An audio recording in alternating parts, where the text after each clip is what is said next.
সুপ্রিয় বন্ধু, চলে এসেছি গাছের কথা ফুলের কথা ইউটিউব চ্যানেলে। আজকে আমি যে বিষয়টা দেখাবো, আপনারা হয়তো গাছ দেখে বুঝতে পারছেন আমি ঠিক জবা ফুলের কথাই বলছি। অর্থাৎ এই বর্ষাকালে, অর্থাৎ এই জুন মাসের শেষ থেকে এই অক্টোবর মাস, মোটামুটি এই সময়টাকে মূলত আমরা বর্ষাকাল বলি। এই সময় কম বেশি বৃষ্টি হয়েই থাকে। তো এই সময়টায় জবা গাছের কি পরিচর্যা করব বা কি পরিচর্যা করলে জবা গাছগুলোকে ভালো থাকবে, তার কয়েকটি টিপস আমি আপনাদের সাথে আলোচনা করব। মূলত এই সময় যেহেতু কন্টিনিউ বৃষ্টি হতে থাকে, সেই জন্য কিন্তু গাছে কিছু বিশেষ সার প্রয়োগ করতে হবে। মূলত এই সময় আপনাদেরকে দিতে হবে শিংচাছি, অর্থাৎ 10 থেকে 12 ইঞ্চি টবের জন্য 1 মুঠো শিংচাছি। তাতে সর্ষের খোল বা বাদাম খোল আপনারা গুঁড়ো করে তা 2 চা চামচ মতো মিশিয়ে নিয়ে তাকে আপনাদেরকে দিতে হবে গাছের গোড়ার চারিধার দিয়ে। অর্থাৎ গাছের গোড়ার চারিধার দিয়ে আপনাদেরকে ধার দিয়ে ভালো করে দিয়ে দিতে হবে এবং দিয়ে দেখতে হবে তার আগের দিন যেন গোড়াটা ভেজা থাকে, এবং দেওয়ার পরে কিন্তু আপনি ভালো করে জল ঢেলে দেবেন। এভাবে দিয়ে যেতে হবে আপনাদেরকে।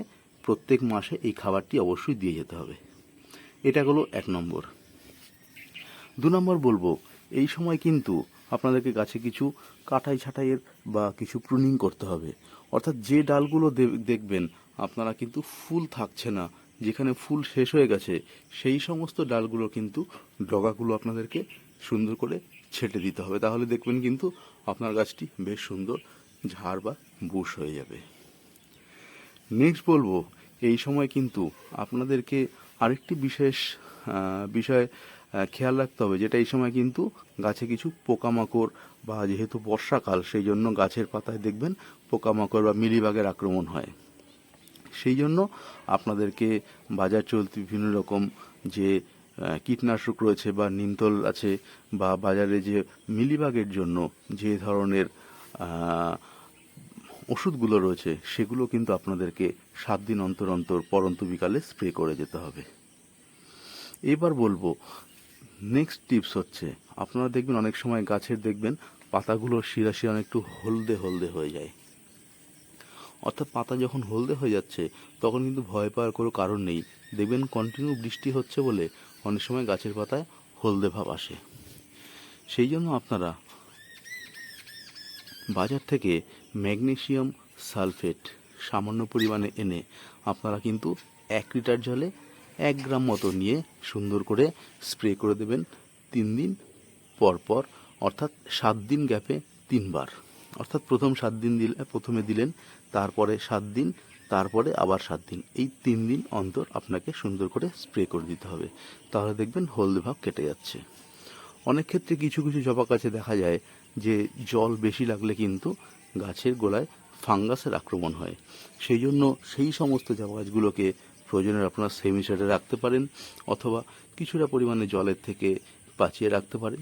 এবং এই সময় আপনাদেরকে কি করতে হবে, সামান্য পরিমাণে সাফ, যেটা ফাঙ্গিসাইড সাফ, সেটা 1 লিটার জলে আপনারা হাফ চামচ মতো মিশিয়ে গাছে সুন্দর করে স্প্রে করে দেবেন। তাহলে কিন্তু ফাঙ্গাল ইনফেকশনের ভয় থেকে আপনারা রক্ষা পাবেন। এবং আরেকটি বিষয় যেটা হচ্ছে, সেটা আপনারা এই যে 1 মাস অন্তর আমি যে খাবারটির কথা বলেছি, তার মাঝখানে অন্তত 15 দিন অন্তর আপনারা কিন্তু এই গ্যাপ করে আপনারা 10-26-26 যে এনপিকে সারটি পাওয়া যায়, সেটি 7 থেকে 10-12টি দানা নিয়ে আপনারা ঠিক গাছে চারিধার দিয়ে দেবেন। এই পরিচর্যাগুলো করলে কিন্তু আপনারা কিন্তু খুব ভালো রেজাল্ট পাবেন। আরেকটা যেটা বিষয় হয়, সেটা হচ্ছে, যদি দেখেন আপনারা গাছ যে একটু হলদে ভাব যদি হয়েই থাকে, তাহলে কিন্তু তার জন্য আরেকটি বিশেষ পরিচর্যা আছে। সেটা হচ্ছে লৌহ সমৃদ্ধ যে ধরনের সার আছে, লৌহ সমৃদ্ধ সার, সেগুলো কিন্তু আপনারা গাছে একটু স্প্রে করতে পারেন। তাহলে কিন্তু তাতেও আপনার ভালো রেজাল্ট পাবেন। সেটা আপনাদেরকে প্রয়োগ করতে হবে 7 দিন অন্তর 2 বার। তাহলেও কিন্তু আপনারা গাছের ভালো রেজাল্ট পাবেন। তো এইভাবে এই সামান্য পরিচর্যাগুলো করলে কিন্তু আপনারা আপনাদের জবা গাছগুলোতে খুবই ভালো রেজাল্ট পাবেন। আশা করি আমার এই ছোট্ট ভিডিওটি ভালো লাগলে আপনারা শেয়ার করবেন, কমেন্ট করে জানাবেন চেনা পরিচিত বন্ধুদের মধ্যে শেয়ার করার অনুরোধ রইল। ভালো লাগলে প্লিজ চ্যানেলটিকে সাবস্ক্রাইব করবেন। অসংখ্য ধন্যবাদ বন্ধু, সঙ্গে থাকার জন্য শুভকামনা নিরন্তর।